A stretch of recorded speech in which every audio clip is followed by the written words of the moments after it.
아멘. 수요 저녁 예배를 통해서 영광 돌리는 귀한 성도들에게 하나님의 크신 은혜가 함께하기를 주님의 이름으로 축복합니다.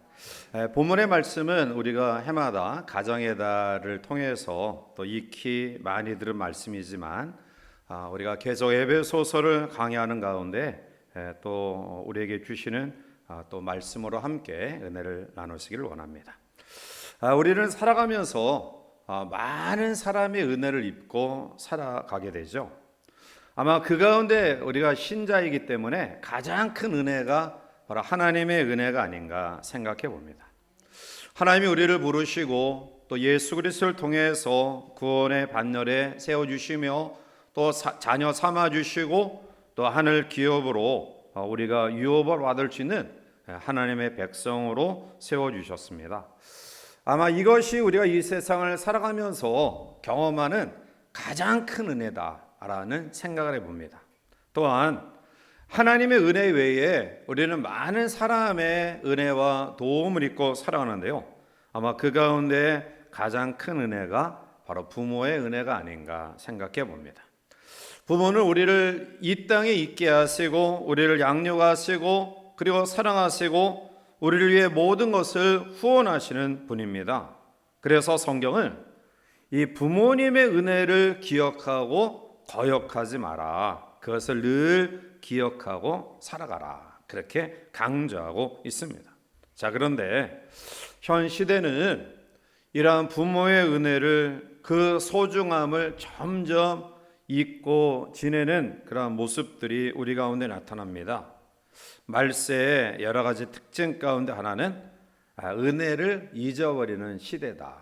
예전에는 조그만 것에도 우리가 감사하고 또 감격해하고 마음의 감동을 느끼고 또 우리의 마음속에 울컥하는 마음이 있었는데 우리의 마음이 점점 완악해지다 보니까 웬만한 것에 감동하지 않고요.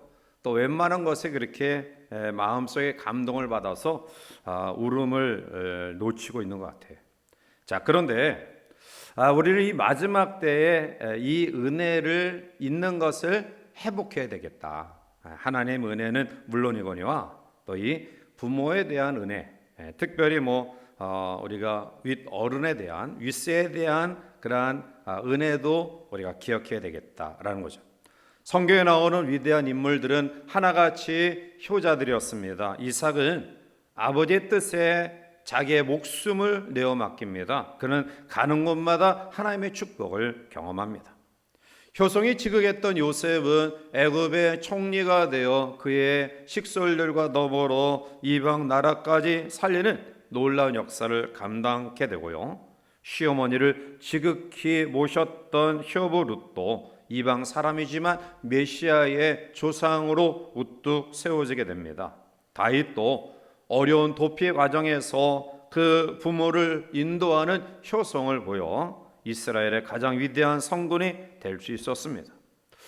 이 어머니 날의 미국적인 배경을 잠시 설명하면 미국의 이제 28대 대통령이 윌슨 대통령인데요. 그는 어렸을 때 굉장히 열악한 가정에서 자라 성장합니다. 그의 어머니는 과부로서 낮에는 닭을 치며 밤에는 삭바나지를 통해서 외아들 윌슨을 공부시킵니다. 어머니의 그 믿음에 또 신실한 교육과 양육과 기도 속에 성장한 윌슨은 그 지역의 고등학교의 수석으로 졸업하게 됩니다. 그래서 대통령상을 받게 되었는데요. 궁색한 살림에 번번한 옷 없는 엄마는 혹시 자기의 남자 모습이 아들의 누가 될까 봐 아들에게 얘야 내가 다른 일이 있어서 졸업식장에 가지 못할 것 같다라고 이야기하자 윌슨은 아니 어머니가 없는 졸업식장이 무슨 의미가 있습니까? 반드시 오셔야 됩니다라고 간청했고요. 어머니는 할 수 없이 아들의 청에 이제 이끌려서 졸업식장에 참석했지만 저 뒷구석에 앉아서 아들의 모습을 보게 됩니다. 윌슨은 대표로 대통령상을 받고요. 답사 이후에 터벅터벅 강단 아래 내려와 저 구석에 있는 남루한 옷을 입고 있는 어머니에게 다가가 자기가 받은 메달을 어머니 목에 달아 드립니다. 그가 대통령이 된 이후에 1914년 국회 동의를 얻어서 5월 둘째 주일을 어머니의 날로 선포합니다. 하나님은 윗사람을 공경하고 부모를 공경하는 사람을 반드시 높여주십니다. 물론 불효자가 잘 되는 경우도 있지만 그것은 그렇게 오래가지 못하고 진정한 축복은 아닙니다. 우리가 잘 아는 10계명을 두 부분으로 나눌 수 있죠. 1계명부터 4계명은 하나님께 대한 계명이고요, 5부터 마지막 10까지가 인간에 대한 계명인데요, 인간에 대한 계명의 첫 번째 5계명이 부모를 공경하라는 말씀입니다. 결국 사람이 할 일 가운데, 우리가 행해야 될 일 가운데 가장 중요한 첫 번째 위치를 차지하고 있는 부분이 바로 부모 공경이라는 것입니다.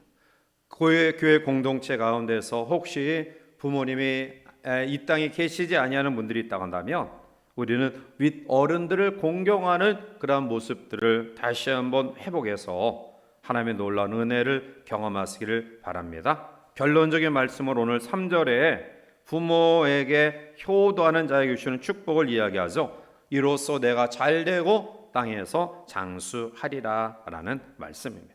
이제 우리가 익히 하는 말씀이지만 다시 한번 이 말씀을 묵상하면서 잊고 있었던 은혜에 대한 회복의 은혜가 우리 가운데 있기를 원합니다. 잘되고 장수하기 위해서 우리들이 어떤 모습들을 가져야 되느냐? 오늘 본문은 부모님께 순종함을 이야기하죠. 자, 우리 1절 말씀을 같이 한번 읽어보시겠습니다. 자녀들아, 주 안에서 너희 부모에게 옳으니라. 아멘. 자, 순종하라, 이것이 옳으니라 라고 말씀하고 있는데요, 원문에 보면 너희 부모에게 순종하라, 그리고 접속사 왜냐하면 이것이 옳기 때문이다 라고 말씀하고 있습니다. 부모에게 무엇을 바라서가 아니라 이것은 옳은 일이기 때문이다 라는 거죠. 옳다라는 원어의 의미는 맞는 말이다, 의로운 말이다, 당연한 말이다 이란 뜻이에요. 부모를 공경하라, 왜냐하면 이것은 당연한 일이다, 이것은 옳은 일이다 라는 거예요. 추운 겨울이 지나가 봄이 오면 들에 이제 싹이 나는 것은 당연한 일입니다. 이와 같이 부모에게 효도하는 것은 당연한 일입니다. 그것은 어떤 목적을 가지고 행하는 것 아닙니다. 그것은 인간으로서 마땅히 해야 될 옳은 일이다라는 것입니다. 하나님은 우리에게 하나님의 대리자로 부모를 세우셨습니다. 하나님은 우리가 눈으로 볼 수 없는 그러한 분이기 때문에 이 땅에 보이는 하나님으로 부모를 세우셨습니다. 그래서 하나님의 말씀에 순종하는 것 같이 부모에게 순종해야 합니다. 잠언 4장 1절에 아들들아 아비의 훈계를 들으며 명철을 얻기에 주의하라 말씀하고 있어요. 이 세상에서 가장 바른 마음, 이것은 신앙의 마음이나 또 아니면 불신자가 세상을 살아가면서도 경험하는 마음 가운데 가장 중요한 마음은 바로 순종입니다. 자, 믿음도 순종하는 만큼 성장해요. 그런데 순종하지 아니하고 이성을 앞세워서 사리 분별을 자기가 바르게 한다라는 생각을 가지고 따지는 사람은 믿음이 성장하지 않아요. 그 신앙은 차가운 겨울 바다같이 냉랭합니다. 어떤 분은 삶의 위기를 잘 극복하는데 어떤 분은 삶의 위기 속에서 쉽게 포기하고 좌절해. 왜 그런 차이가 있습니까? 그것은 순종의 차이 때문에 그래요.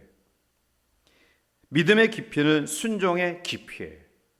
그 사람의 믿음이 성숙하다, 그 사람의 믿음이 하나님 앞에 옳다, 그르다라는 판단의 중요한 척도 가운데 하나는 그 사람이 얼마나 말씀 앞에 권위 앞에 순종하느냐에 달려 있어요.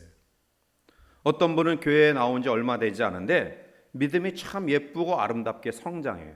그것은 액면 그대로 받아들이기 때문에 그래요. 그런데 신앙생활을 좀 했다라고 생각하는 사람은 자기 기준에 의해서 말씀을 판단하고 하나님을 판단해요.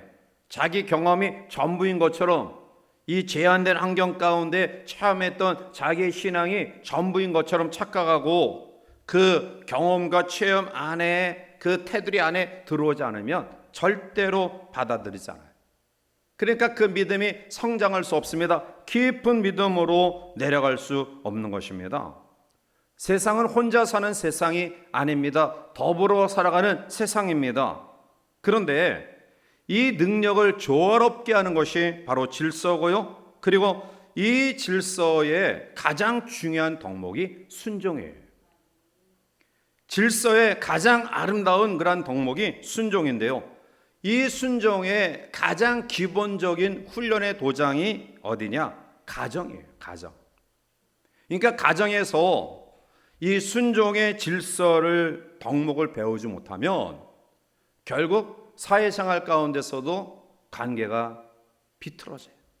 왜냐하면 그 도장에서 순종의 덕목을 배우지 못했기 때문에 그래요.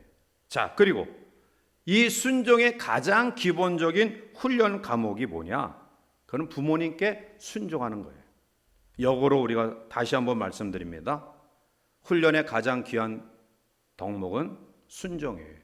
그 순종은 부모님께로부터 순종하는 것으로 출발해요. 여기에서 관계 속에서의 질서를 익히게 되죠.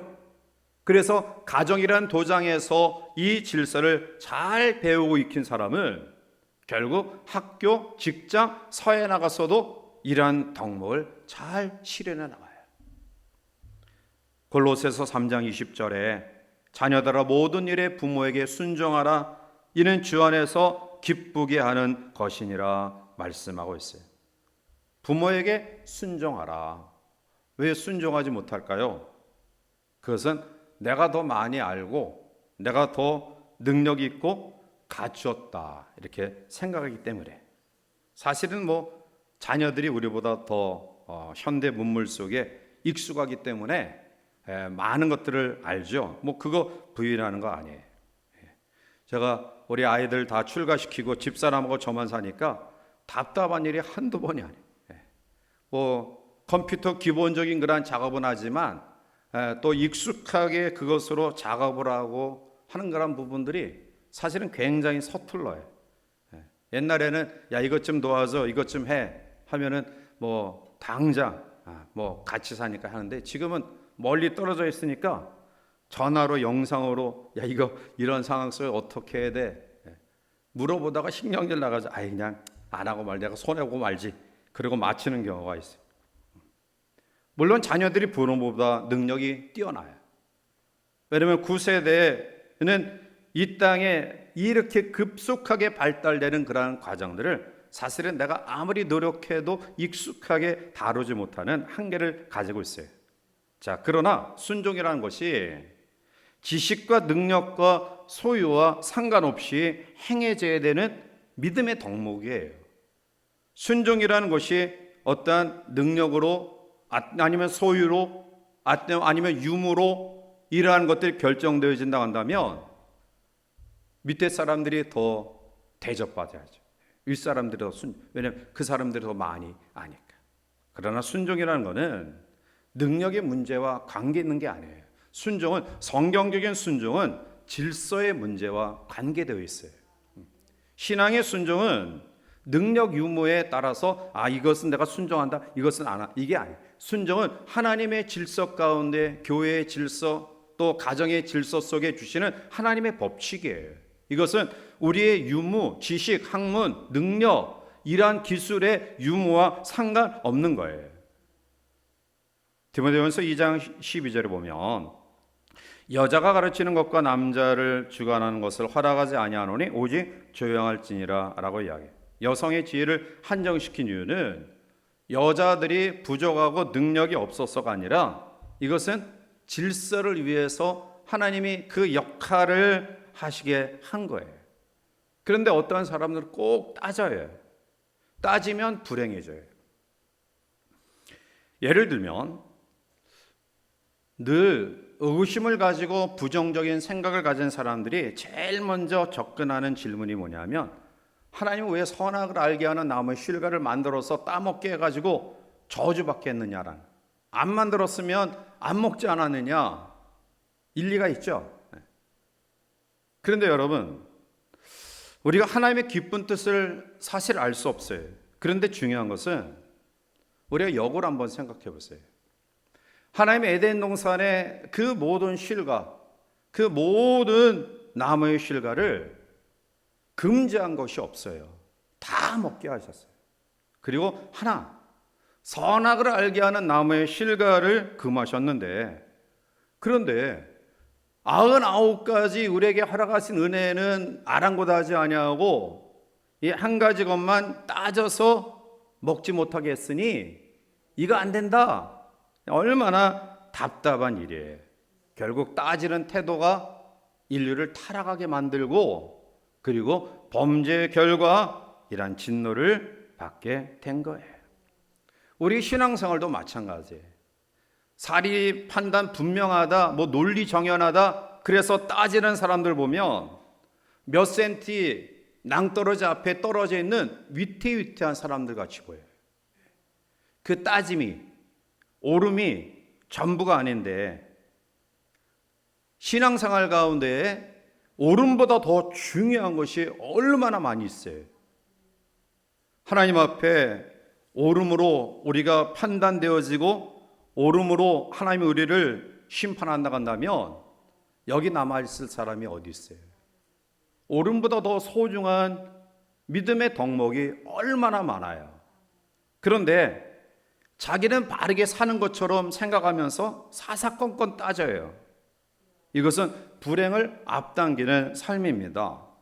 따지는 삶은 복이 달아나는 삶이에요. 순종하는 삶은 복이 찾아오는 삶이에요. 부모님께 순종하라, 이것은 축복을 예비하는 삶입니다. 바울은 말세에 나타난 현상을 디모데후서 3장 1절과 2절에 너는 이것을 알라, 말세에 고통하는 때가 이르러 사람들이 자기를 사랑하며 돈을 사랑하며 자랑하며 교만하며 비방하며 부모를 거역하며 감사하지 아니하며 거룩하지 아니하며 라고 말씀하고 있어요. 마지막 때가 되면 더욱더 부모를 거역하고 감사를 놓쳐요. 오늘 하나님 앞에 우리가 잘되고 장수하는 첫 번째 요소는 순종이다. 이것은 가정뿐만 아니라 우리가 어떠한 공동체 속에서도 가장 필요한 덕목이에요. 이러한 순종의 삶이 여러분들과 우리의 삶을 복되게 한다는 사실을 기억하고요, 권위 앞에 순종하는 믿음으로 우리의 삶을 출발하시기를 바랍니다. 두 번째는 공경이에요. 공경. 자, 2절 말씀 넘어가서 우리 함께 보겠습니다. 내 아버지와 어머니를 공경하라. 계명이니 아멘. 공경이라는 헬라 원어의 뜻은 높은 가격을 매기다 라는 뜻이에요. 아주 가치를 높게 두다. 히브리어 이 공경이라는 의미는 간, 무겁게 여기다 라는 뜻이에요. 그러니까 공경이라는 것은 바로 높은 가치를 두는 거예요. 그러니까 부모님을 높은 가치에 두는 게 공경이에요. 부모님의 생각과 삶과 그리고 가르침을 무겁게 여겨야 돼. 이거는 구시대의 그러한 발상이야, 이렇게 생각하지 말라는 거예요. 이것을 굉장히 무겁게 여기는 것이 바로 공경이다. 그럼 공경은 순종에서 한 차원 더 나간 거예요. 순종을 소극적인 덕목이라 하면 공경은 적극적인 덕목이에요. 우리가 진정 복된 삶을 살려고 하면 소극적인 그러한 삶에서 적극적으로 선을 행하는 위치에 들어서야 돼. 이것은 모든 일이 다 그래요. 소극적인 선에 머물러서는 안 됩니다. 인간관계도 마찬가지예요. 우리들 가운데 그러한 이야기를 해요. 나를 보면 인사도 안 하고 지나간다. 그럼 먼저 하세요. 먼저 하시면 돼요. 혹시 안 받더라도 먼저 하세요. 누가 말 걸기 전에 먼저 말을 거세요. 이러한 사람이 은혜롭고 발전하고 성공해요. 사회에서도 마찬가지예요. 적극적으로 먼저 행하는 사람, 그 사람이 굉장히 사람들에게 인기를 얻는 사람. 교회에서도 마찬가지죠. 적극적으로 선을 행하는 일에 앞장서기를 바랍니다. 유익이 되는 일이라고 한다면 발벗고 나서는 그러한 적극적인 모습들이 우리 가운데 있어야 돼. 저희 손주가 이제 미국에서 생활하는데 이제 7살 또 이제 4살인데 큰애는 겁이 없어요. 겁이. 영상을 이렇게 보면은 자기보다 머리 하나 더 큰 아이들하고 막 따라다니면서 계속 영어로 대화를 해요.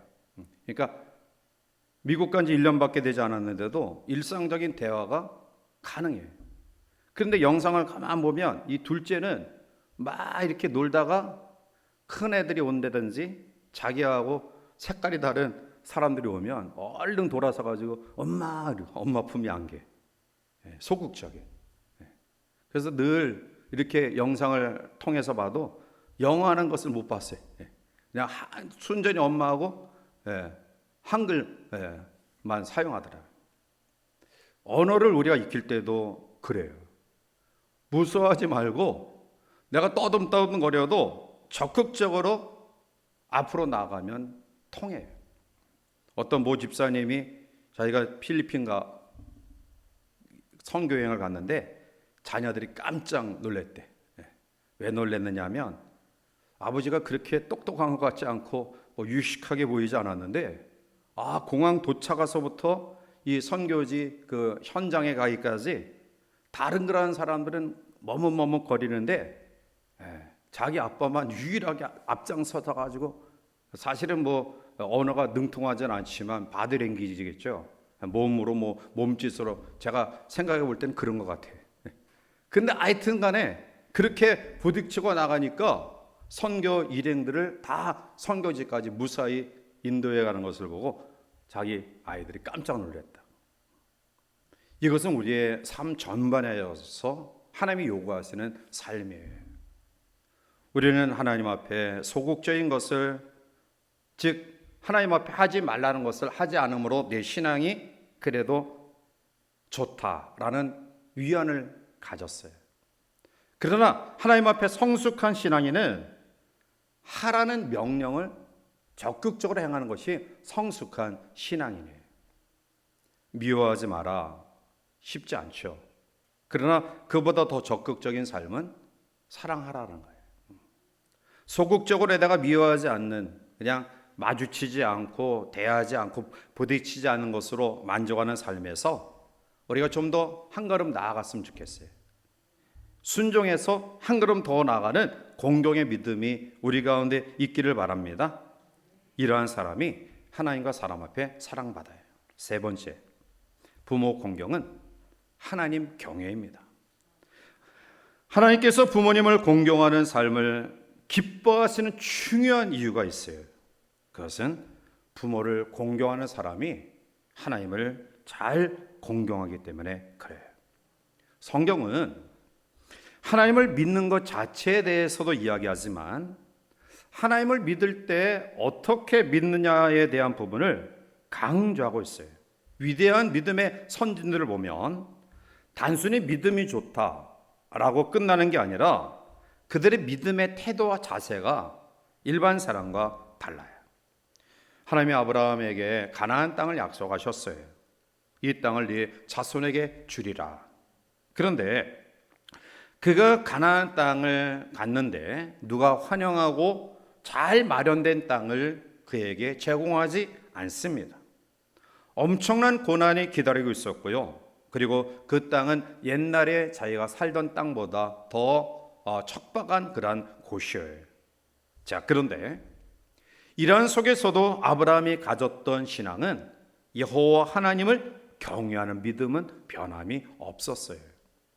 결국 하나님께서 이해하기 어려운 상황 가운데서도 경외하는 마음을 가졌던 그에게 믿음의 조상이라는 타이틀을 허락하시죠. 이스라엘 민족이 40년 광야 생활했던 이유가 뭘까요? 그것은 애굽의 사상과 노예 근성을 가지고 가나안에 들어가서는 안 된다라는 거예요.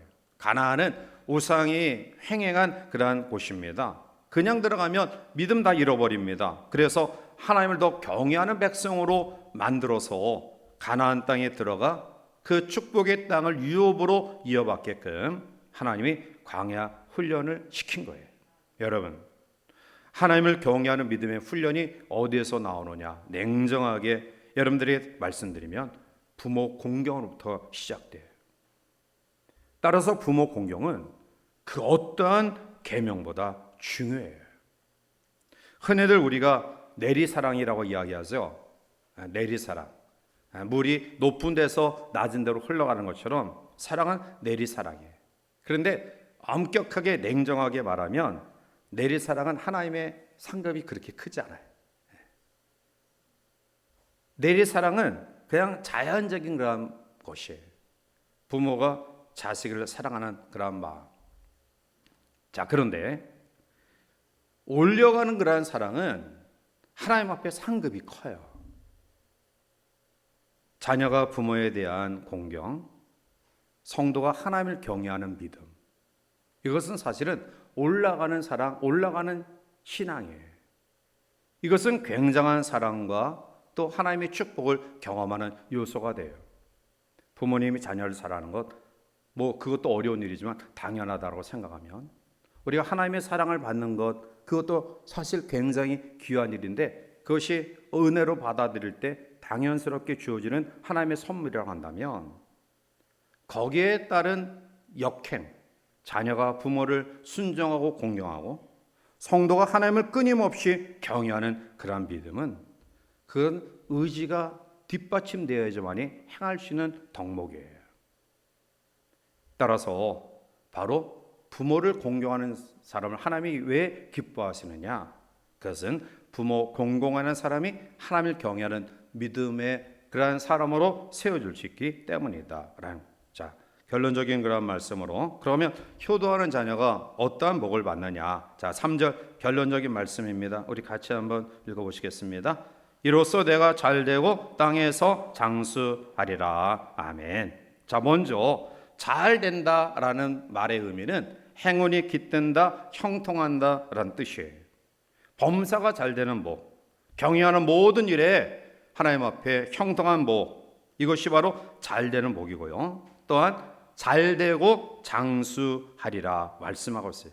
오늘 본문의 말씀 이외에도 출애굽기 20장 12절에 내 부모를 공경하라 그러면 내 하나님 여호와가 내게 준 땅에서 내 생명이 길리라. 신명기 5장 16절에 너는 내 하나님 여호와께서 명령한 대로 내 부모를 공경하라 그리하면 내 하나님 여호와가 내게 준 땅에서 내 생명이 길고 복을 누리리라 말씀하고 있어요. 장수. 물론 이 장수는 일반적으로 당대에 오래 사는 것을 말하겠죠.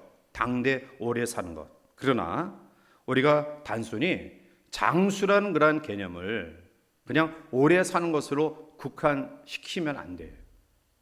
왜냐하면 여기에서의 장수는 단순히 수명이 오래된 것만을 이야기하지 않습니다. 현대에 발달된 의학 가운데 또 어떻게 보면 안타깝고 또 굉장히 애절한 것 가운데 하나가 뭐냐면 의식이 없는 상태에서 수년 동안 병상에 있는 그런 어르신들을 보게 돼요. 장례식이 우리 교회가 많은데 장례를 우리가 치르다 보면 예외인 경우가 다 있지만 지금 임종에서 하나님의 부르심을 받는 분들이 거의 90 전후에 혹가다가 이제 그렇지 않은 분들이. 그런데 그 가운데서 어떤 안타까움이 있냐면 어떤 분은 수년 동안 의식 없이 참 그러한 상태에서 병상에서 있다가 가시는 분들이 꽤 많아요. 저는 아직 그런 기도할 때가 아니라고 생각하지만 혹시 여러분 가운데 이해하고 들으세요? 돌아가실 때 치매 없이 또 다른 사람의 손 빌지 않고 하나님 앞에 예배하다가 하나님 부름 받기를 원합니다. 그렇게 반드시 기도하셔야 돼요. 저는 아직 할 때가 아니니까 저는 조금 이따 하겠어요. 그러나 여러분들 가운데는 그런 기도가 필요한 분들이 몇몇 분 계셔요. 여기서 장수라는 것은 고통과 불행, 그 아픔의 오랜 생활 가운데 거하는 그런 기간적인 장수가 아니라 참 만족, 기쁨, 감사, 은혜의 평강 가운데 장수하는 은혜가 우리 가운데 있기를 원합니다. 자, 그 장수의 가장 귀한 비결은 운동 열심히 하는 것 아니에요. 효도하면 이러한 은혜를 경험하게 될 줄 믿습니다. 마음속의 평강, 기쁨, 만족, 감사 속에 하나님이 우리에게 주신 그러한 생애에 하나님의 사이클 가운데서 우리가 그 수를 누리다 가는 은혜가 우리 가운데 있을 줄 믿습니다. 사실 부모를 공경하는 일은 상 줄 일 아니에요. 옳은 일, 마땅히 해야 될 일이에요. 또 다른 프리미엄을 붙일 이유도 없어요. 이거는 당연한 일이고 마땅한 일이에요. 그런데 성경은 부모를 공경하는 자에게 상급을 약속하고 계셔요.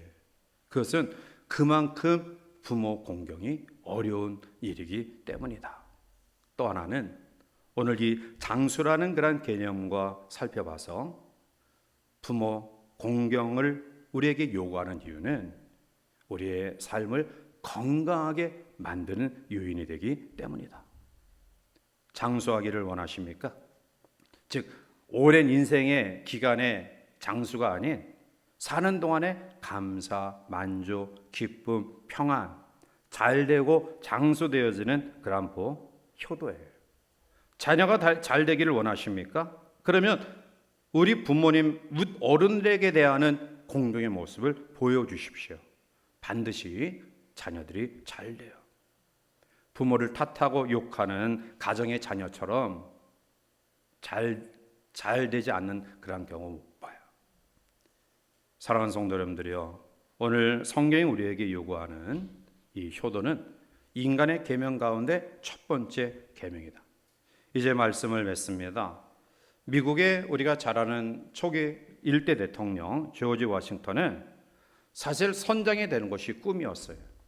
그래서 그는 그 험난한 선장이 되기 위해 길을 떠나려는데 어머니가 그의 손을 잡고 울기만 해요. 가지 말라는 거죠. 그 생명을 오가는 바다로 가는 것을 원치 않았어요.